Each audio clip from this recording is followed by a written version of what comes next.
سب سے زیادہ عیسائی ہیں زمین پر 7 ارب آبادی میں مذہب کے پیروکاروں میں سب سے زیادہ یہ ہیں. یہ مانتے کس کو ہیں؟ یہ عیسیٰ کو ابن اللہ مانتے ہیں، اللہ کا بیٹا یا اللہ کا جز یا اللہ کا حصہ اپنی تفسیروں کے مطابق. ان کو ان کے معبود کے ساتھ محشر میں اکٹھا کیا جائے گا حضرت عیسیٰ کے ساتھ. یا جیسے یہودی عزیر کو ابن اللہ مانتے ہیں، وہ بھی نبی خدا ہیں علیہ الصلوۃ والسلام. عزیر کو ابن اللہ کہتے ہیں یا اللہ کا درجہ دیتے ہیں. انہیں بھی اپنے معبود کے ساتھ، یعنی جس کو انہوں نے معبود بنایا ہوا تھا سمجھ رہے تھے، اس کے ساتھ اکٹھا کریں گے. یوم یحشرہم وما یعبدون، انہیں اور جس کی یہ عبادت کر رہے تھے یا جن کی عبادت کر رہے تھے، من دون اللہ، اللہ کے علاوہ جن کو انہوں نے معبود بنایا ہوا تھا اور اطاعت کر رہے تھے ان کی یا اعتقاد رکھتے تھے، انہیں اکٹھا کر کے پھر خداوند تعالیٰ پوچھے گا معبودوں سے، عیسیٰ علیہ السلام سے، عزیر سے. یا آج کے زمانے میں دیکھیں جیسے غالی ہیں، غالی وہ طبقہ ہے جو قدیم غالی پرانے زمانے کے، وہ فقط علی علیہ السلام کو نعوذ باللہ اللہ کا درجہ دیتے تھے. لیکن موجودہ نسل غالیوں کی یہ تمام ائمہ کو، اہل بیت کو اللہ کا درجہ دیتے ہیں. بلکہ پاکستان کے غالی تو ذوالجناح کو بھی اللہ کا درجہ دیتے ہیں. وہ تو بہت آگے نکل گئے ہیں باقی تمام غالیوں سے. یہ غلیظ ترین قسم ہے غالیوں کی جو اس وقت پاکستان میں ہے. خوب یہ انبیاء کو اللہ مانتے ہیں، ائمہ کو مانتے ہیں، یا اور اس طرح کی مقدس ہستیوں کو معبود بنایا ہوا ہے. قرآن کا آیت کا متن اس طرح سے ہے کہ انہی پر تطبیق ہوتا ہے. چونکہ جب اللہ معبودوں کو اور عابدوں کو اکٹھا کرے گا تو معبودوں سے پوچھے گا کہ آیا تم نے اس کو ان میرے بندوں کو اپنی عبادت پہ لگایا ہے، آپ نے ان کو گمراہ کیا ہے. انتم اضللتم عبادی ہؤلاء، یہ بندے میرے تھے جو ابھی محشر میں جہنم کے لیے تیار ہیں، مشرک ہیں تمہاری عبادت کی وجہ سے، آیا تم نے ان کو اپنی عبادت پر لگایا ہوا تھا؟ وہ جواب دیں گے نہ. دوسرا حصہ سوال کا یہ ہے، اللہ تعالیٰ کا سوال معبودوں سے یہ ہے، انتم اضللتم عبادی ہؤلاء ام هم ضلوا السبیل، آپ نے ان کو اضلال کیا ہے، گمراہ کیا ہے، یا یہ خود ہو گئے ہیں، یہ خود گمراہ ہو گئے ہیں، آپ نے کیا ہے یا خود ہوئے ہیں؟ یہ سوال معبودوں سے کیا جائے گا.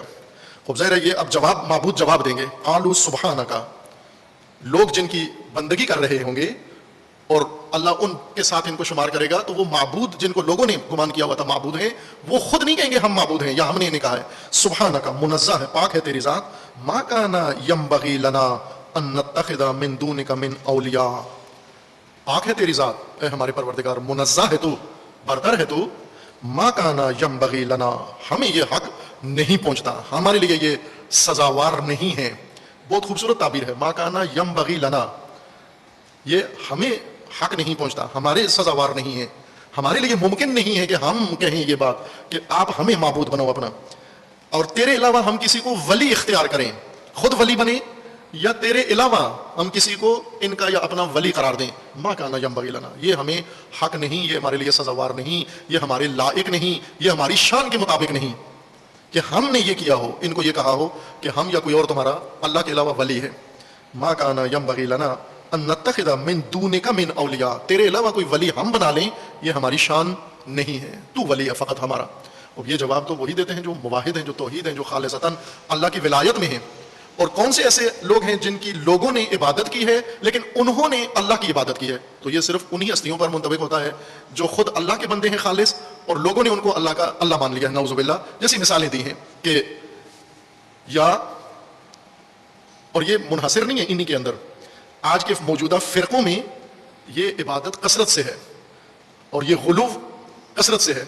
شیعہ کے اندر وہ شیعہ نہیں ہے، غالی شیعہ نہیں ہے، یہ شیعوں کی بہت ہی سمجھے کوتاہی ہے، شیعوں کی ایک سستی ہے کہ غالیوں کو اپنے مذہب سے جدا نہیں کیا انہوں نے، اور غالیوں کو علیحدہ نہیں کیا.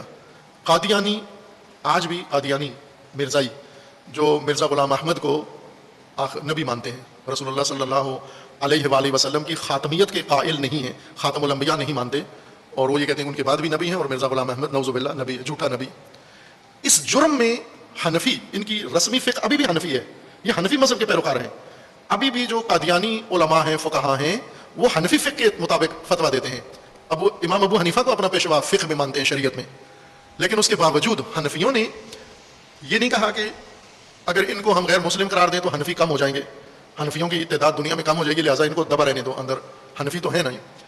واضح طور پر ان کو غیر مسلم قرار دیا. حنفیوں کے علاوہ جعفریوں نے بھی ان کو غیر مسلم قرار دیا، شافیوں نے، مالکیوں نے، حنبلیوں نے، ان کو سب نے غیر مسلم قرار دیا. لیکن قادیانیوں کو غیر مسلم قرار دینے سے کمی کس کے اندر ہوئی؟ حنفیوں کے اندر، چونکہ یہ حنفی تھے. یہ لوگ خود غلام احمد حنفی مذہب تھا، اور ابھی تک ان کے فتاوی حنفی مذہب کے مطابق ہیں. خوب اسی طرح ان سے بدتر قادیانیوں سے بدتر غالی ہیں، چونکہ قادیانی اللہ کا شریک تو نہیں ٹھہراتے کسی کو، خاتم الانبیاء کی خاتمیت کے منکر ہیں، اور اتنے غلیظ کافر قرار دیے گئے ہیں کہ ان کا نام لینا کوئی پسند نہیں کرتا، اتنی نفرت مسلمانوں کے اندر ان کی نسبت پیدا ہوئی ہے۔ لیکن غالی جو ان سے کئی درجہ بدتر ہیں، چونکہ وہ لوگ اللہ کا شریک ٹھہراتے ہیں، وہ اللہ کی الوہیت کا انکار کرتے ہیں، لیکن ان کے لیے وہ احساس نہیں پایا جاتا۔ تو یہ شیعہ کو یہ کام کرنا چاہیے کہ یہ دھوئیں اپنے دامن سے، غالی نہیں ہیں، مسلمان نہیں ہیں، اسلام سے ان کا کوئی تعلق نہیں ہے، تشیع تو دور کی بات ہے، تشیع تو بہت خالص اسلامی تفکر کو کہا جاتا ہے، یہ عام اسلام سے بھی تعلق نہیں رکھتے، چاہے جائے کہ خالص اسلام سے، تشیع سے ان کا تعلق جوڑا جائے۔ یہ شیعہ کے اندر سستی ہے اور اس کا خمیازہ شیعہ کو بھگتنا پڑتا ہے۔ یہ غالی جتنا شرک و کفر بکتے ہیں وہ شیعہ کے نام درج ہو رہا ہے، وہ شیعہ کے نام لکھا جا رہا ہے، شیعہ یوں کہتے ہیں، شیعہ یوں کہتے ہیں، اجل ہیں، پاک ہے دامن تشیع شرک سے، کفر سے اور ان چیزوں سے جو غالی انجام دیتے ہیں۔